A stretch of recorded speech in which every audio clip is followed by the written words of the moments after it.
Excerpts from Sing City by Peter Ryan. Narrated by Sean Daugherty.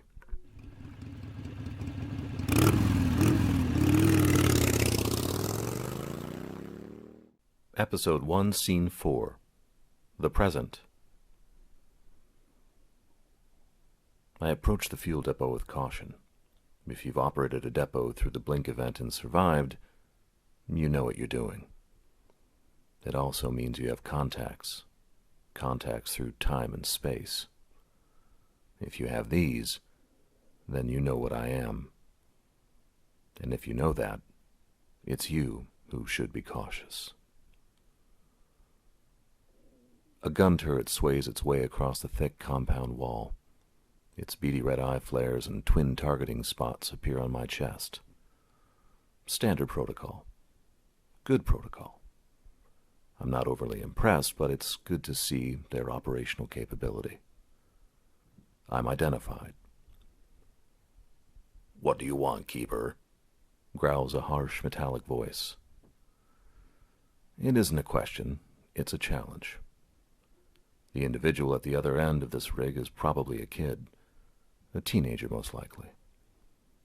They take their responsibilities seriously. It was the kids that adapted the fastest to the crap that happened in the aftermath of the Blink. They had the gaming and tech skills to operate this quasi-future weapon shit. However, their greatest asset to the community is a tendency to shoot first and ask questions later. The adults value this clarity and effortless decision-making. The lack of conscience that goes along with this is of occasional concern, but those problems can be dealt with later. Survival's now the key. "Fuel, scan me," I answer. I've already turned off my motorbike's overdeveloped survival mechanism. Scanning my ride or me without the primary defenses shut down automatically results in a crater the size of a basketball court appearing at the source of the scan. Everyone knows this. The keepers make sure of it.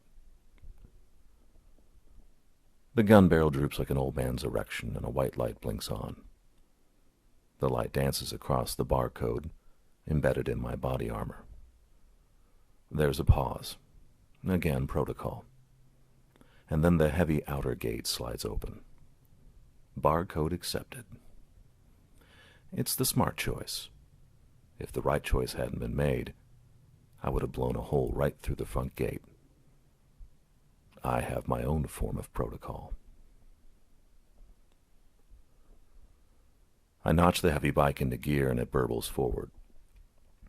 The motorbike's a beast, a semi-autonomous piece of machinery that's designed to blend in with whatever era we cascade into. At the moment, it's an over-engineered, overpowered black muscle bike. I love it. In other eras, it takes on different forms. It even turned into a bizarre bio-horse when I had to deal with a pack of marauding Mongols down the line. It fooled no one. Everyone knew I was a keeper. But the bike changed anyway. It's part of the rules. The makers of these killing platforms, the Deacons, insist that our level of weaponry be only 1 or 2 generations ahead of the time in which we find ourselves. The idea is to preserve parity in terms of weapons capability. If I go down, the Deacons don't want advanced tech introduced into the wrong time. And this works fine when going back in time, but it's a bitch moving forward. Much beyond the 26th century, and I need to have my partner with me, or I'd get smoked. I tweak the throttle and the bike rolls through the outer gate and into the interior kill zone. Any well-established fuel depot has a primary kill zone between the inner and outer gates. This one's seen recent use. The shiny scars on the inside wall indicates that one of the trigger-happy teenagers had let loose when confronted with a problem too complex to comprehend. I bet his parents were proud. I swing my leg over the bike and stretch. Transtemporal travel, or cascading as it's commonly called, not only gives your head a tweak, it also plays hell with the spine.